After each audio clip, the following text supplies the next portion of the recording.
It's Talk Funny, a podcast by Mark Bailey and other comics from all over. We came to Japan because we wanted to be asked every second of every day why we came to Japan. The Talk Funny podcast from NagoyaRadio.com and Nagoya Comedy. Here's Mark Bailey.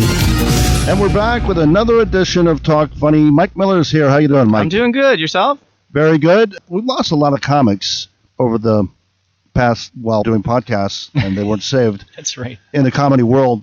But close to home, we lost Gary Firth. Oh, dearly beloved Gary Firth. And then we found him again. Yeah, unfortunately. He's a former comic of ours. Not that funny, actually. Not funny. Yeah. To quote Sammy the Bull, not funny.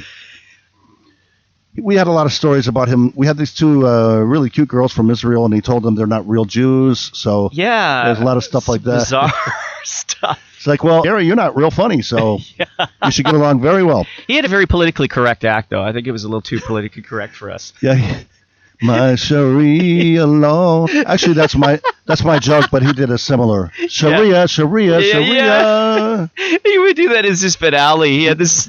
He would sing to a mannequin on stage. We couldn't make this up if we tried. I mean, seriously, this is so bizarre. And he dressed like an imam on stage. Yeah. So. By the way, hello everybody in India and Sri Lanka. We love our listeners. We love you. But sorry to hear about Salman Rushdie there. Just so you know that we're not making fun of a dead guy. What he did was he faked his own death here in Nagoya. Yeah. And it was very rude, unfortunate timing. Yeah. Because we were mourning the loss of another dear friend of ours, and a musician guy.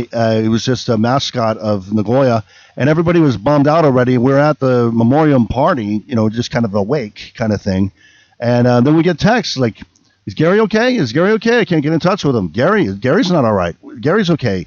No, he's not. He's gone. Never been okay though. He's never. Just ask us. We'll tell you." And then, like, his brother is saying, "Yeah, I think he's dead." And I'm calling Tim. I'm like, "Is this confirmed or what?" Yeah. And he goes, "Yeah, his brother says he's dead." And so Gary came back. He came back like a day or two later with a live stream on YouTube or something. Was it 3 days later he came back? It was somebody else. I just think I could hear a rock moving, and but. And it wasn't even Easter when he did this. So, by the way, that's plagiarism, Gary. Get your own narrative. So he went on YouTube. Yeah. Victor found him on YouTube. Yeah, eating it at Caesarea. Yeah, streaming, with a 99 yen wine. Yeah. And the 99 yen wine is, it's led to some rather interesting escapades with Mr. Gary Firth. That's when I had to let him go because he threatened me at Caesarea, as you do. Yeah. Over 99 yen wine. You have your red wine and you threaten your friends. That's how it goes. I said, Gary, you got to start doing we do new sets every month because we have the same catchy, same stingy audience, and they're not going to come because they're already complaining about 300 yen beers. Yeah.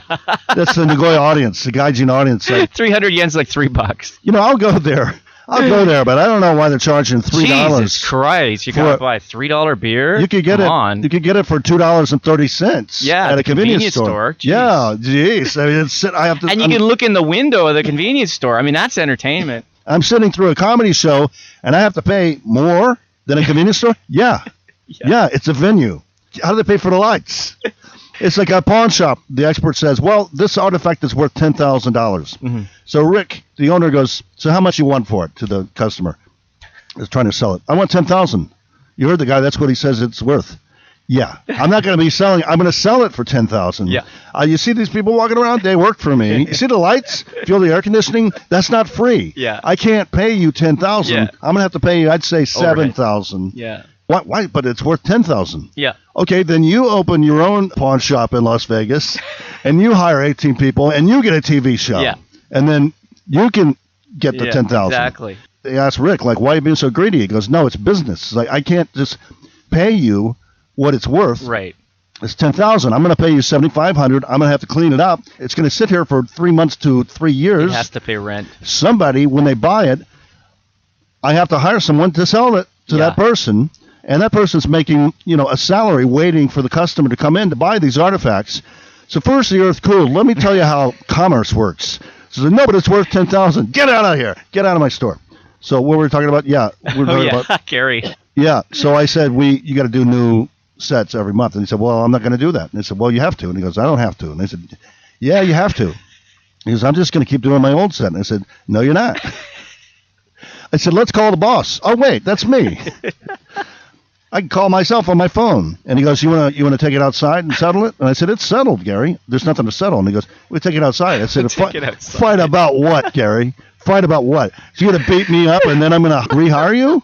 We're going to both be in jail. Because I don't know if you've heard any of our podcasts, cops really don't like breaking up foreigners fighting. No, they don't. They'll deport both of you. Yeah. So anyway, the good news Two is... for the price of one. Yeah, There you go. I don't know if it's bad news or good news, but he's alive. Yeah. But he thought it was very funny. And some of the Brits I talked to, they thought that was funny. And I said, that's not funny. No. Not during the memoriam. You're playing with people. No, it's disrespectful. And one of our great fans, Leah, she doesn't mind me talking about her. She was really, really upset. A lot of us were upset about it. Yeah. When I found out he was alive. I mean, but she was upset when she thought he was dead. And she said, I'll do some prayers, for him and everything. And she's really upset, and she's very spiritual. So then I had to call her back and say, I'm really sorry, but he's alive. My condolences. We found on YouTube streaming. I said, is there a prayer to make him go back? To change, like you pray for people to come back alive. Could you do this another one? Can we do a little... like make him go back, make it true? A redo? A lot of the community, he's a pariah now. Yeah. Well, more than he was before. Did you hear the story that I heard? Because what I heard was that he was in a bet with someone, and this guy online said, I bet you no one will come to your... What is it he said? Like, I bet that someone will come to your funeral. And he said, no, I'll fake my death so that no one will come to my funeral. It was some bizarre kind of thing like that. I don't know. It was some bet he had with somebody. The story I heard is that it was his brother, who is a strange brother. Why are they estranged? I don't know. He's a really nice guy. A strange brother, and see, he's the strange brother, and then he has an estranged brother. Yeah. See what I did there?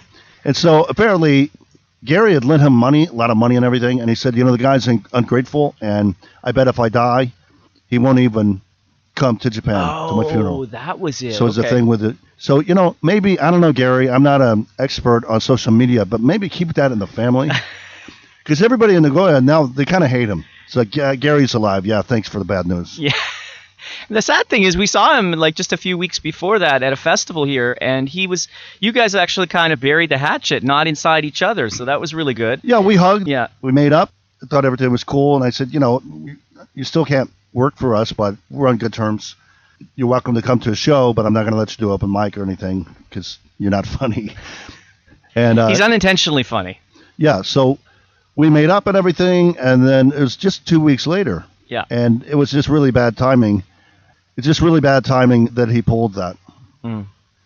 Yeah, unfortunately, he's alive. Yeah. Sorry to break it to you guys. And I don't wish any ill on him, but you don't do that to people. It's just not right. The funny thing is, when I discussed that with Brits that we know here, they thought it was funny. Most North Americans didn't think it funny at all. Not even the comics. Interesting. Especially the comics. We didn't think it's funny. No. We lost a lot of people. Yeah. We lost, 5 in people Nagoya in the last comedy. 2 years? More, right? I mean, the teachers I've worked with, I'd say in the last 3 years before the pandemic, and not because of the pandemic, the last 3 years, I have like 14 people. So you've been picking up a lot of classes then, that's what you're saying? Yeah, exactly. It's like that famous 14 joke. people, I'm sorry to hear that, man. That's horrible. It's like that famous joke it's actually happened to me when, he's deceased, I'm not going to say his name, but he was a fellow teacher and everybody knew him. He's a friend of Victor's, everybody knew him. Somebody called me up and said, but we'll call him Jim. You heard what happened to Jim? He called me up and he goes, this actually happened, the actual conversation. Jim's dead. Oh my God, what did he have? He had 15 coma at a university, and he had 3 part-time lessons. Did you want any of those?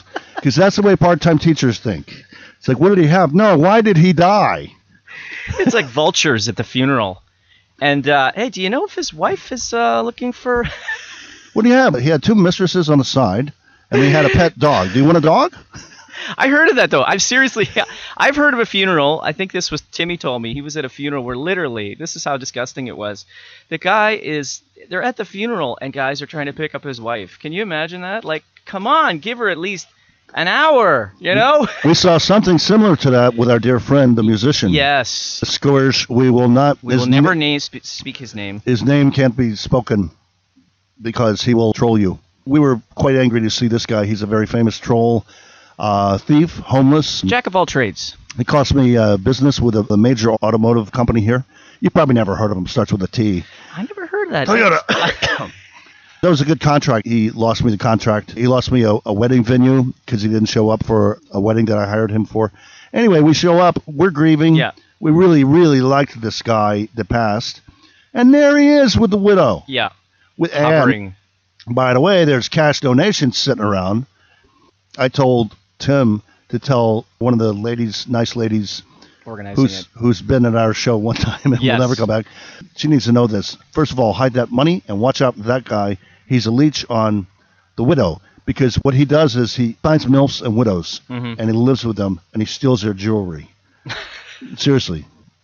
Nice guy. So if Very nice If you're guy. looking for a teacher, you contact Mike Miller at yahoo.com. He's got a guy for you. That's our first in memoriam, I think.